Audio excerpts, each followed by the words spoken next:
어제 아침에는 히브리서를 통해 구원받는 믿음에 관해서 나누었습니다. 오늘은 요한일서의 말씀을 통해서 당신이 믿는다는 증거라는 제목으로 그리스도인의 삶 속에 드러나는 믿음의 증거를 살펴보고자 합니다. 오늘 본문에서 영생이라는 단어가 나오는데, 이 영생이란 단순히 우리가 죽은 후 영원히 사는 것만이 아니라 지금 우리 안에 하나님의 생명을 소유하고 있는 것임을 알 수 있습니다. 요한일서의 말씀을 보면 하나님을 아는 자가 어떤 사람인지를 기록하고 있습니다. 먼저 요한일서 2장 3절에 보면 우리가 그의 계명을 지키면 이로써 우리가 그를 아는 줄을 알 것이요. 계명을 지켜야 하나님을 아는 자라고 합니다. 6절에는 이어서 그의 안에 살고자 하는 자는 그가 행하시는 대로 자기도 행할지니라 라고 하고, 9절에서는 빛 가운데 있다 하면서 그 형제를 미워하는 자는 지금까지 어둠에 있다라고 했습니다. 15절에는 누구든지 세상을 사랑하면 하나님의 사랑이 그 안에 있지 않다고 하고, 그리고 요한 1서 3장 6절에 보면 그 안에 거하는 자마다 범죄하지 아니하나니 범죄하는 자마다 그를 보지 못하였고 그를 알지도 못하였느니라 라고 했습니다. 이상의 말씀으로만 보면 구원받는 믿음은 끝까지 인내하는 것만으로는 이루어지지 않는다는 것을 알 수 있습니다. 반드시 믿음으로 드러나는 변화들로 자신을 증명해야 된다라고 합니다. 우리 속에 일어나는 이런 새로운 변화가 하나님께서 우리 안에 일하기 시작하셨다 하는 사실을 말씀해 주고 있습니다. 그리하여서 우리가 그 확신 속에 살아가도록 해줍니다. 어제 살펴본 히브리서 6장 9절의 말씀을 다시 한번 읽어보겠습니다. 사랑하는 자들아, 우리가 이같이 말하나 너희에게는 이보다 더 좋은 것, 곧 구원에 속한 것이 있음을 확신하노라 라고 말씀하셨는데, 세 번역으로 읽으면 이렇게 된다고 했습니다. 사랑하는 여러분, 우리가 이렇게 말하지만 여러분에게는 구원에 이르게 하는 더 좋은 것이 있다는 것을 확신합니다 라고 했습니다. 우리는 구원에 속한 것을 보았습니다. 또 제 가운데 타락하는 것보다 훨씬 좋은 것이 있음을 확신합니다. 이 같은 변화들은 예수님의 영생이 우리 안에서 일하기 시작했다 하는 것을 증거하고 있는 것입니다. 요한일서에서 말하는 즉 그리스도인 속에 일어나는 마음의 변화는 근본적으로 두 가지로 압축할 수 있습니다. 구원을 받은 그리스도인이 그 마음속에 일어나는 변화는 바로 계명을 지키는 것이다라고 했는데, 그 하나는 하나님을 향한 사랑입니다. 하나님을 사랑하는 마음이 이전과는 달리 급격한 일상의 변화로 말미암아 일어날 수도 있고, 또 스스로 잘 의식하지 못하는 가운데 서서히 변화되는 경우도 있습니다. 분명한 것은 하나님을 더 의지하게 되고 바라보게 된다는 것입니다. 그저 머리로만 알아왔던 하나님의 사랑을 몸으로 체험하고 마음속에서도 깨어난다는 것입니다. 이것이 바로 하나님이 일하기 시작하셨다는 증거입니다. 이제 그래서 우리는 하나님을 아버지라고 부르게 됩니다. 또 그리하여서 아버지 같으신 그 하나님을 사랑하게 됩니다. 우리 영혼이 아빠 아버지라고 부르게 된다는 것입니다. 그리고 거듭났을 때 우리는 죄를 피하기 시작합니다. 단순히 처벌이 두려워서가 아니라 하나님으로부터 멀어지는 것이 싫은 것입니다. 하나님을 사랑하기 때문에 하나님을 구하기 시작합니다. 그러면서 우리의 영적 체질이, 영적 취향이 바뀌어 가는 것입니다. 제가 어릴 때는 추어탕을 싫어했습니다. 그것은 순전히 그 속에 들어가는 방아잎과 제빛가루 때문이었습니다. 입을 새하게 만드는 것을 왜 어른들은 맛있게 먹지 하고 궁금해했습니다. 그런데 어느 순간부터 추어탕을 먹을 때면 방아잎과 제빛가루가 없이는 먹을 수가 없어졌습니다. 이제는 제 마음을 푸근하게 하는 그리운 향과 맛이 되어졌습니다. 이전에는 그것이 전혀 저희 취향이 아니었지만 지금은 아주 열심히 찾아서 먹고 있습니다. 그런데 사실은 방아잎이나 제피가루의 향이 변해서 그런 것은 아닙니다. 제 입맛이 변한 것입니다. 마찬가지로 하나님의 영은 이전에 우리가 싫어하고 귀찮아하던 복음이 달콤하고 향긋하게 느껴지도록 우리의 입맛을 변화시키는 것입니다. 그래서 고린도전서 1장 18절에 보면 십자가의 도가 멸망하는 자들에게는 미련한 것이요 구원을 받는 우리에게는 하나님의 능력이다라고 했습니다.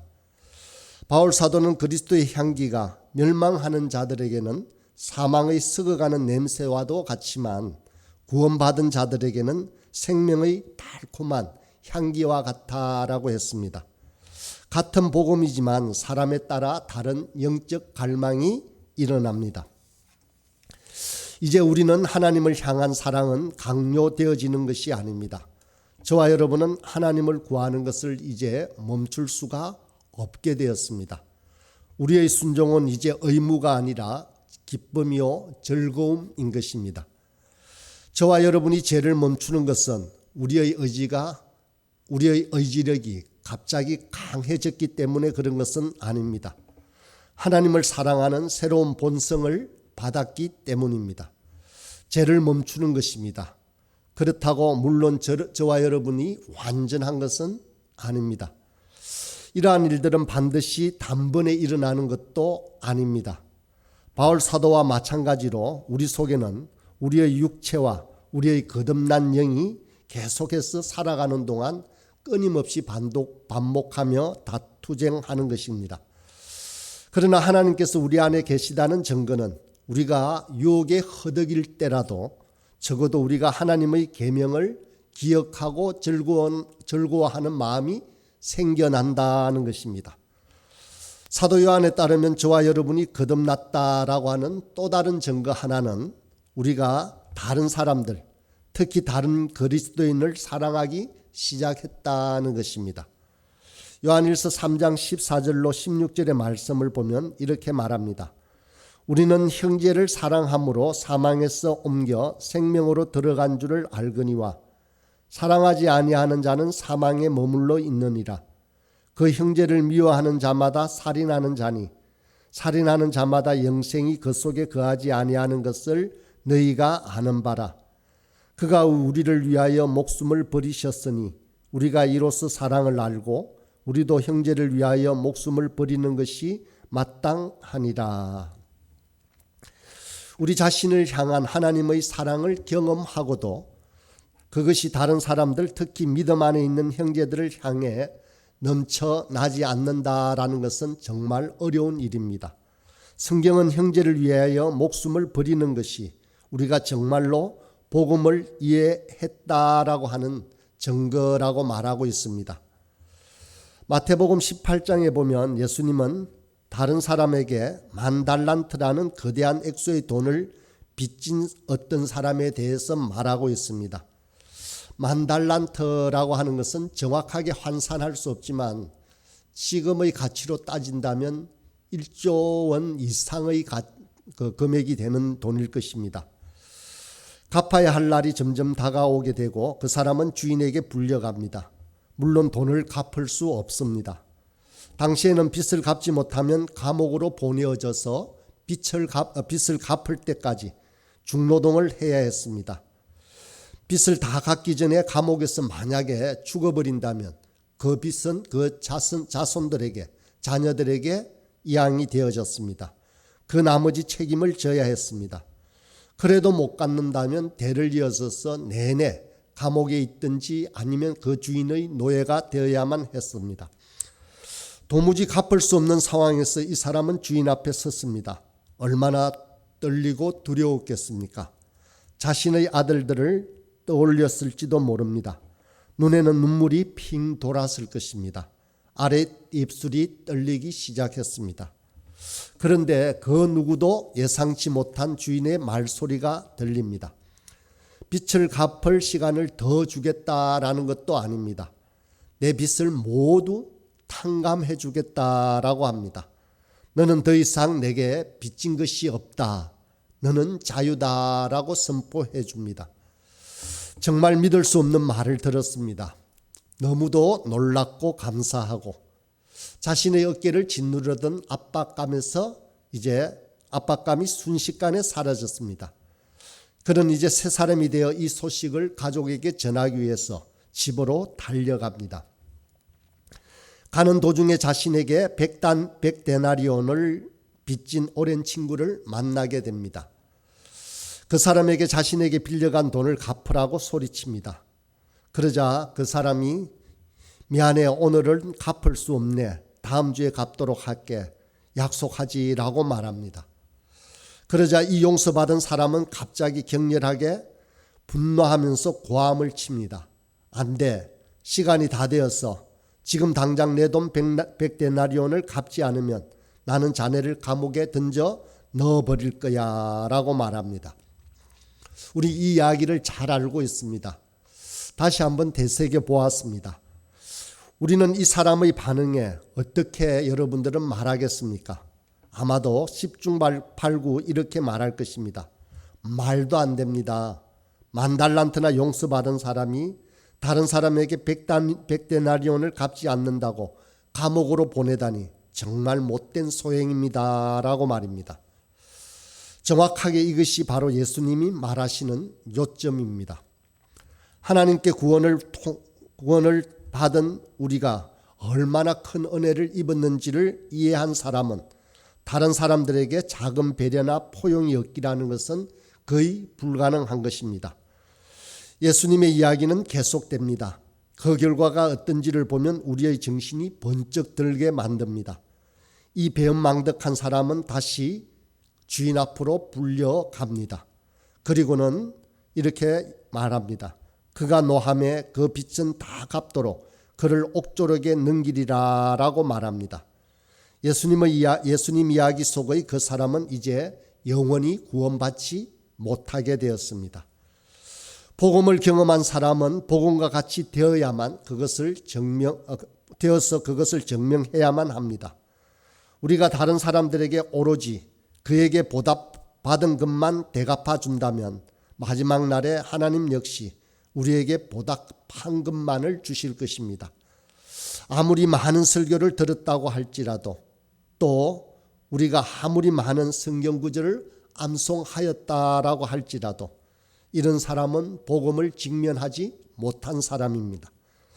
우리가 은혜를 경험했다는 증거는 우리가 은혜로워지는 것입니다. 우리가 용서하고 인내하고 관대하고 다른 사람을 불쌍히 여기는 것은 우리가 복음을 받았다라는 것을 증명해 주는 것입니다. 우리의 관용은, 우리의 배려는 우리가 받은 복음의 열매인 것입니다. 하나님의 말씀이 우리 속에 뿌리를 내린다면 다른 사람을 판단하고 비판하는 일을 즐길 수 없을 것입니다. 왜냐하면 우리도 한때는 버림받은 사람들이기 때문입니다. 우리에게 주어진 달란트와 직업, 소유를 가지고 무엇을 할까 고심할 때 우리 자신의 안락만을 단순히 생각할 수만은 없을 것입니다. 예수님은 우리를 부욕해 하기 위하여 예수님의 부요함을 버리시고 가난하게 되셨다라고 했습니다. 고린도후서 8장 9절의 말씀입니다. 우리 주 예수 그리스도의 은혜를 너희가 알거니와 부요하신 이로써 너희를 위하여 가난하게 되심은 그의 가난함으로 말미암아 너희를 부요하게 하려 하심이라. 이렇게 복음으로 그 복을 누리는 우리는 적어도 이웃을 위해 어떤 일을 할 수 있을지를 고민하는 것이 당연한 이치인 것입니다. 바로 지금까지 살펴본 이것이 요한일서를 통해 우리에게 들려주시는 말씀의 요점입니다. 예수님께서 정말로 저와 여러분 안에 거하신다면 우리는 예수님께서 사랑하시는 자를 사랑하게 될 것이고 예수님이 찾으시는 것을 우리 또한 찾게 될 것입니다. 그리하여서 우리에게 임한 그 예수님의 사랑을 증명할 수 있을 것입니다. 이쯤 되면 우리에게 혹시 절망감이 찾아올 수도 있습니다. 왜냐하면 우리 자신을 돌아보면 여전히 우리 속에는 이기심과 냉담함, 비판과 판단이 도사려 있는 것을 보기 때문입니다. 그렇다면 이것이 우리가 구원받지 못했다는 의미일까요? 꼭 그렇게 결론을 내릴 필요는 없습니다. 그렇다고 그래도 괜찮다는 의미는 아닙니다. 우리가 이미 살펴보았듯이 모든 사도들도 자신들이 죄와 끊임없이 싸우고 갈등을 겪었음을 고백하고 있습니다. 야고보 사도는 우리가 죄를 짓는 것이 자기 욕심에 끌려 미혹되기 때문이라고 했습니다. 우리 모두도 사도들보다 훨씬 더 자주 분노하고 질투하고 이기심으로 가득 찰 때가 있습니다. 그래서 마틴 루터도 이렇게 말했나 봅니다. 우리가 복음 안에서 의인인 동시에 죄인이다라고 말했습니다. 그러나 이것으로 우리의 죄악을 합리화시킬 수는 없습니다. 사실 우리가 죄와 싸우고 투쟁하는 자체가 하나님의 영이 우리 안에서 역사하고 있음을 보여주는 것입니다. 성령님이 우리 안에 오시기 전에는 죄와 맞서 싸우지 않았습니다. 그저 그것을 향해 열심히 달려갔습니다. 성령님이 우리 안에 거하실 때 우리는 매일 죄악과 싸우며 투쟁하는 것입니다. 우리가 날마다 죄와 싸우는 것은 우리가 구원을 받지 못했다라는 증거가 아니라 사실 구원받았다는 증거일 수 있습니다. 그리스도 안에서 자라갈수록 저는 저의 죄악됨이 더 크게 느껴졌습니다. 하나님의 말씀이 저의 마음을 비출수록 저는 정말로 제 자신이 얼마나 엉망인지를 더 잘 볼 수 있었습니다. 오히려 처음 믿었을 당시보다 지금이 더 악하다고 느끼기도 합니다. 죄악에 대해서는 더욱 세심해지고 제 모든 말과 행동에 담겨 있는 죄악의 먼지들까지 보게 된다는 것입니다. 우리가 은혜 안에서 성장하고 있다는 가장 강력한 증거는 우리가 은혜가 필요하다고 갈급한 심령으로 간구할 때입니다. 사실 살아가면서 우리 자신이 거듭났다는 증거들을 우리 스스로가 찾아내기는 무척이나 어렵습니다. 우리는 우리 자신에 대해서 정확히 진단하는 사람이 못 됩니다. 사람들 중에는 낙담으로 자신을 정죄하는 경향이 강한 사람이 있습니다. 또 자신에게 지나치게 낙관적인 사람들도 있습니다. 그래서 하나님은 우리 자신을 정확하게 볼 수 있도록 우리에게 교회를 주셨습니다. 다른 동료들을 주신 것입니다.